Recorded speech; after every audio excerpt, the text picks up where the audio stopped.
But now we're going to take a look at the tools available to researchers in Wiley Digital Archives within a search result. Because of the range of materials within the archive, we've created a number of tools within that archive to make it a little bit easier for you not just to read and digest the material, but also to use it in ways that go beyond simply reading the diagram. So I'm going to go to the initial eruptions of smallpox from Sir Seymour John Sharkey in 1880. And we've created a sort of visual display of the pages within that document. With the book, you'll see that they're fairly uniform, but I can also see that some of these are illustrated. The search term that I've searched for is highlighted in yellow throughout the document. And I can flip through this as if I was flipping through a book page by page. And on the left, the boxes will correlate to the image I'm viewing. This is a little bit small to my eyes, so if I blow this up to a full screen, I can also make the document much bigger, probably too big. But that helps because sometimes manuscript documents are difficult to read even blown up. Additionally, from this space, I can print the document, either the whole page, the current page, or the whole document, or a selection of pages. I can download this either as a PDF of the current page or select pages, or all of the pages.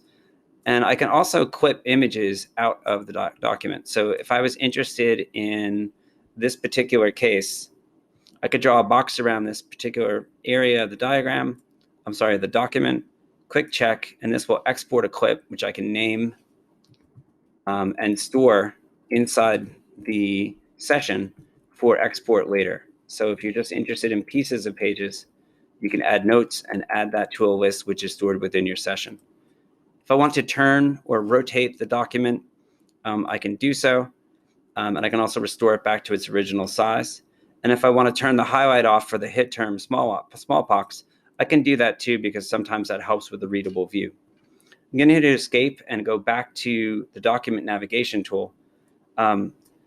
First, there's a list of citation information, which might be useful when determining the source and authority of the document.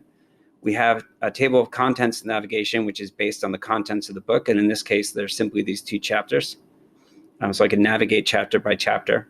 We also have notes.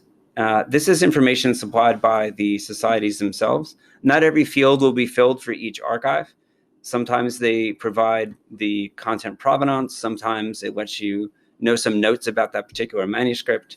But it comes from the bibliographic finding aid from the societies, and it's not present for all document types.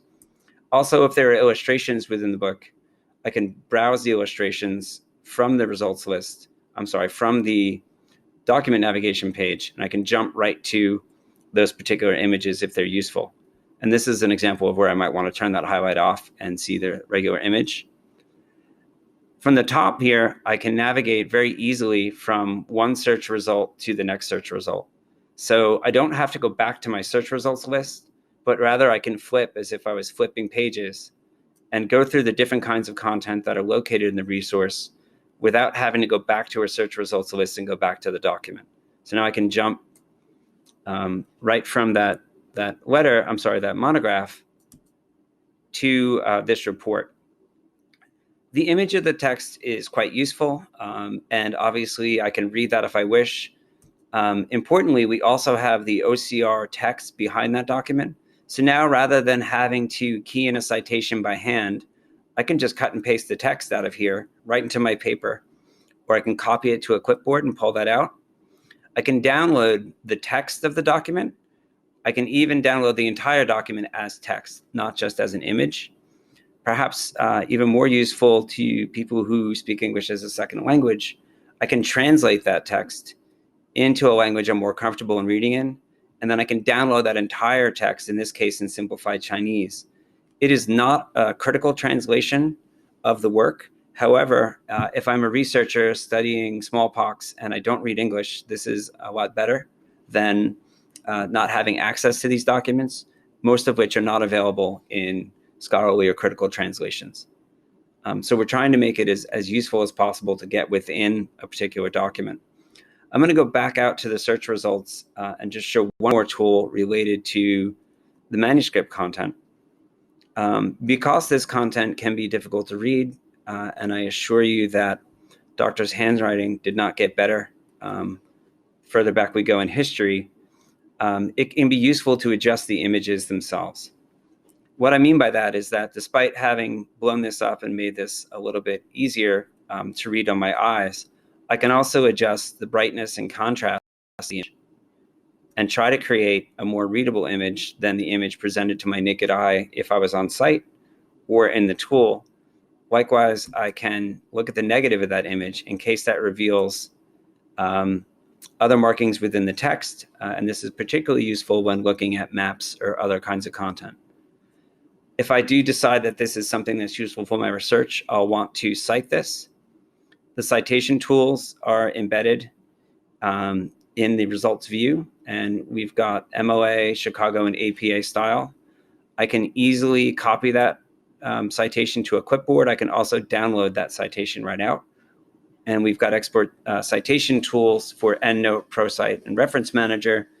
The site for Wiley Digital Archives is optimized for use with Zotero, but we can also export the citation itself to Zotero and open it up within that tool as a native tool. Lastly, there's a share button. So sharing is something we're proud to support at Wiley Digital Archives. I can simply copy this link and paste that out, or I can share this to any number of social media sites, including LinkedIn or WeChat. Importantly, anyone with access to the link can open this document right to this page. What they can't do is navigate to the next document. We're aware that researchers share PDFs of things they discover in archives all the time, and we're trying to make that a bit easier by providing not just the link to the document, but also the context within which that document was found. So rather than receiving a PDF from a source you're not really sure on, you get the citation, you get the context, you understand the archive it comes from, and that might make sharing that document more useful to the researcher you're sharing it with.